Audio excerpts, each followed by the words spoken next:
বিশেষ করে আমাদের সমাজে বাবা-মা যখন মারা যায়, যদি তারা হজ নাও করে, তাহলে কিন্তু সন্তানরা মারা যাওয়ার সঙ্গে, সঙ্গে জমি বন্টন নিয়ে কিন্তু পাগলপারা হয়ে যায়, সম্পদ বন্টন নিয়ে।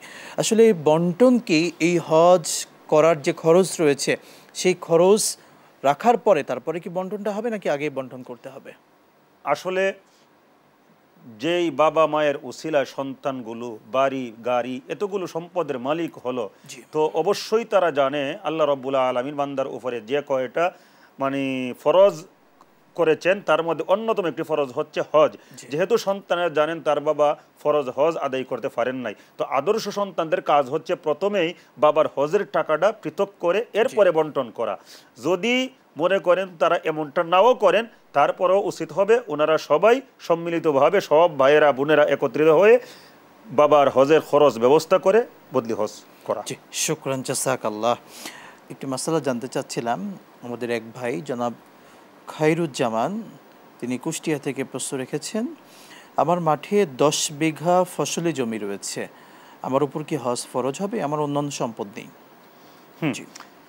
10 বিঘা ফসলি জমি, এখন আমি জানি না উনি যদি জমির সাথে জমির মূল্যটাও উল্লেখ করতেন তাইলে আমার পক্ষে বলাটা একটু বেশি সহজ হতো।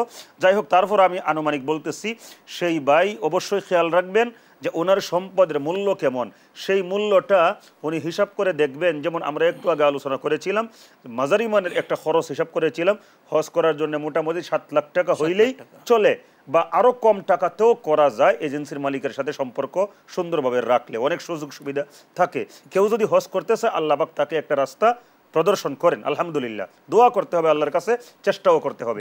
এখন ওনার সম্পদ হিসাব করে দেখবেন কি পরিমাণ মূল্য। ধরেন 40 বিঘা বলছিলেন না? 10 বিঘা। 10 বিঘা।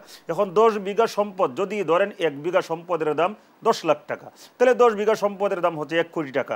1 বিঘা সম্পদের দাম যদি হয় 5 লাখ টাকা, 10 বিঘা সম্পদের দাম হয় 5×10 = 50 লাখ টাকা। 1 বিঘা সম্পদের দাম যদি হয় 2 লাখ টাকা, 10 বিঘা সম্পদের দাম হয় 20 লাখ টাকা। এখন এই 20 লাখ টাকার থেকে হজের খরচ বের করা কোনো ব্যাপার না, একটু অংশ বিক্রি করে অবশ্যই হজ করবেন। শুকরান জাযাকাল্লাহ, চমৎকার বলেছেন, আবারও শুনবো।